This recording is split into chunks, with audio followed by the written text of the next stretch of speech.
6 civilians were killed in Pakistani firing in the Sabziyan sector in Poonch. That's after ceasefire violations in both Sabziyan and Balakot. There was fresh firing also in the Manjakot sector in Rajouri. 3 people injured there. India has now summoned the Pakistani High Commissioner to protest against the killing of those civilians. But Abdul Basit says in return that India in fact violated the ceasefire 70 times in the last month and a half. Even as Karamatullah Khan, the village head, who was killed trying to save others, and the 17-year-old who tried to save him are buried, the shells from the other side continue to pound Balakot village on the line of control in Poonch. Over 100 shells landed from across the border, much after Karamatullah Khan and the 17-year-old died trying to evacuate their village.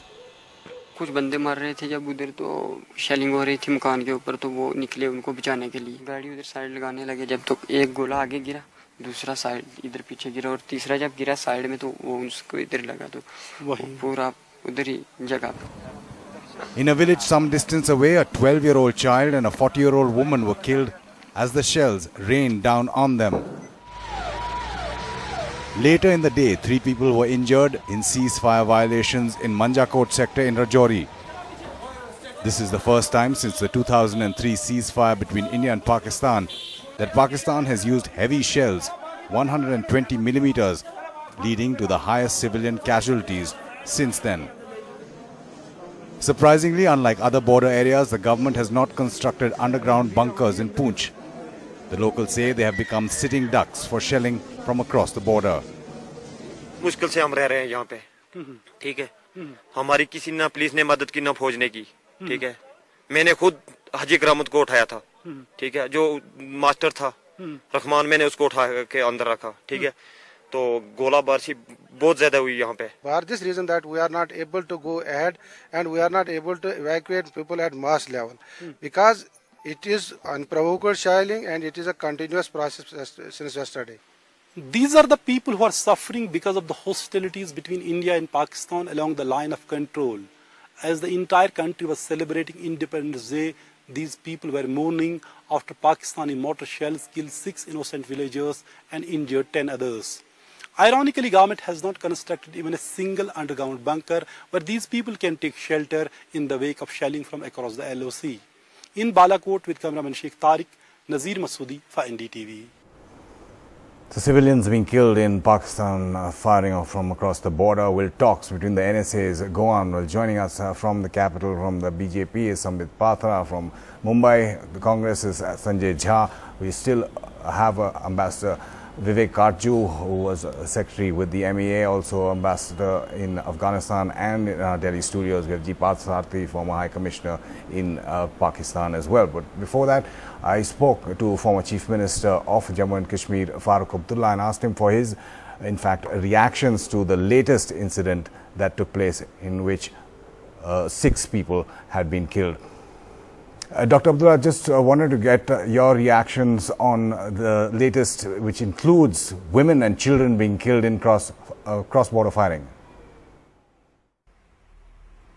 I think it is terrible, it is deplorable that our neighbors should restore to such a situation, whereas on one side we are all looking forward to the talks on the 23rd between the national security advisors of both sides, hoping that something will be resolved.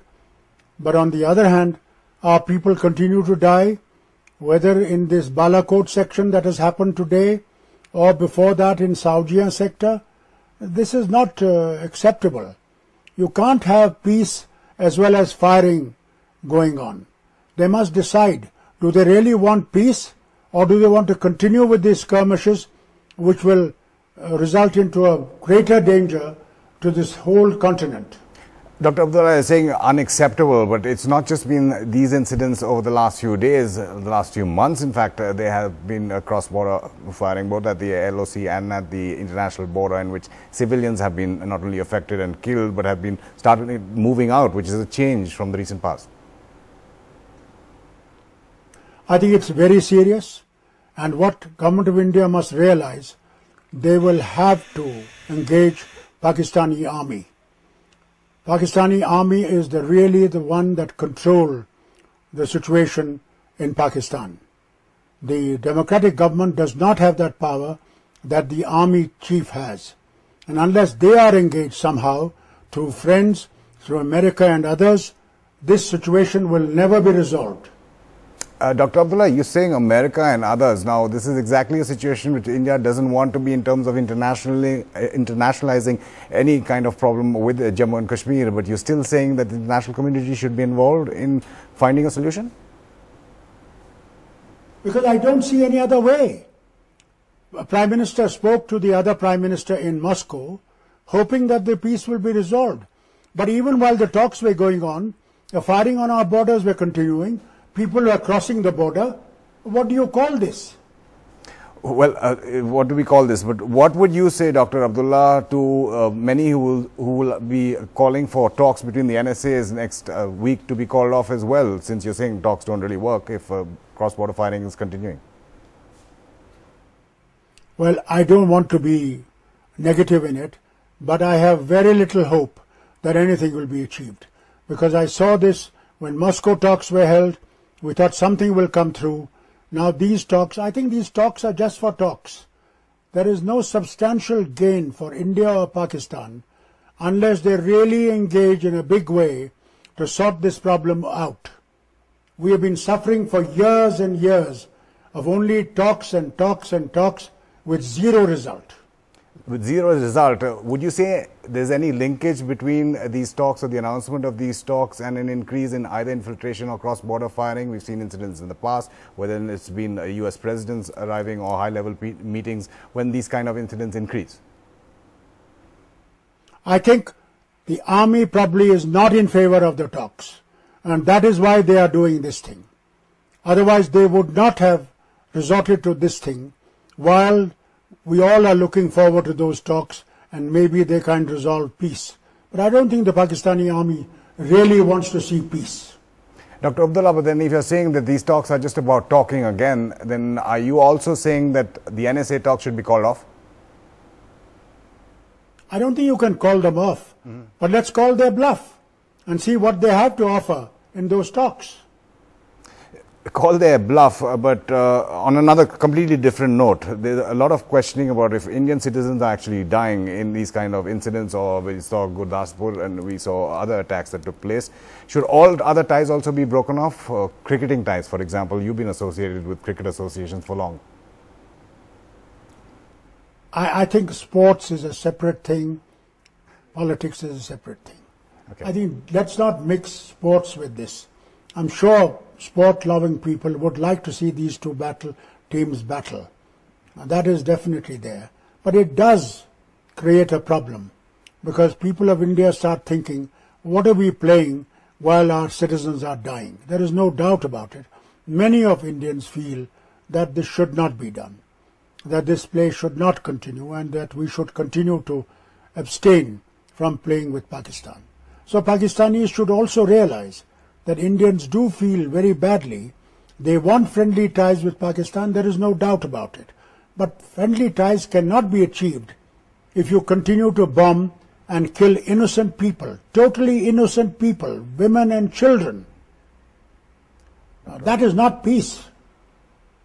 That is not peace. Dr. Abdullah, former Chief Minister of Jammu and Kashmir, speaking to us there. Ambassador Parsati, I saw you reacting to that last answer about cricket when Well, let me start with a few things.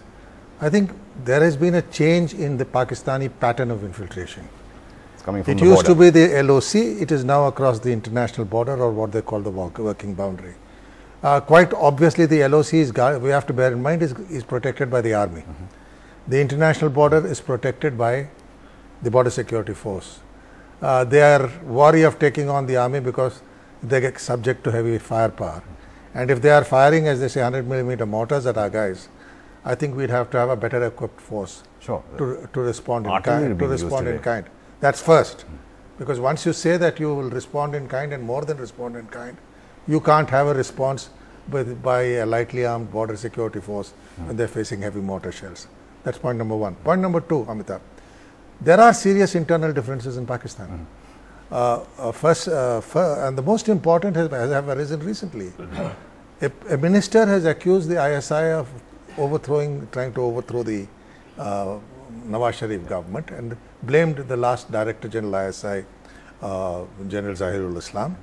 Yet another senior leader formerly of the Muslim League, Javed Hashmi, one of the most respected leaders in Punjab, says that Shuja Pasha actually abused him for not joining a demonstration against Nawaz Sharif. Now these things are coming to a head. There are serious differences.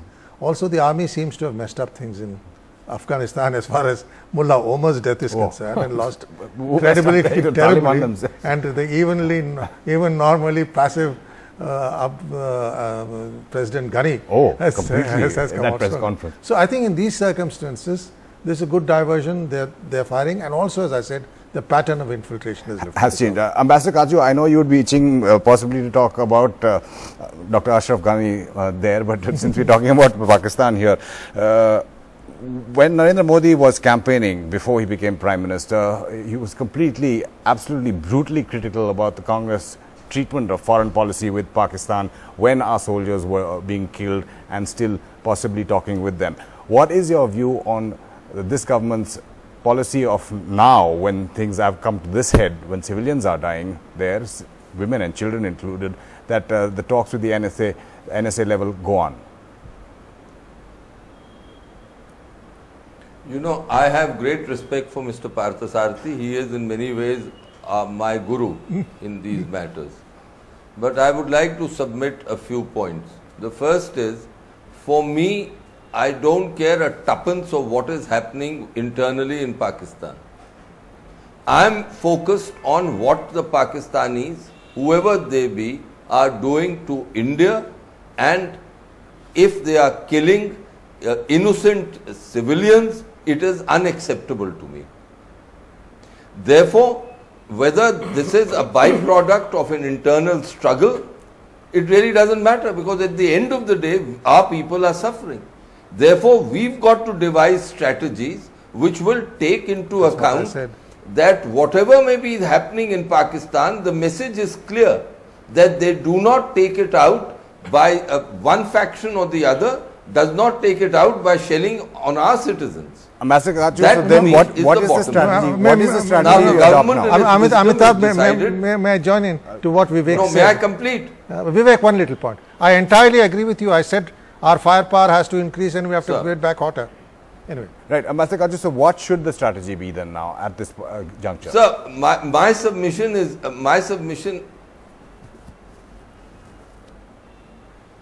is this, that the government in its wisdom has decided to engage the Pakistanis for whatever reason on terrorism and stabilization of the border.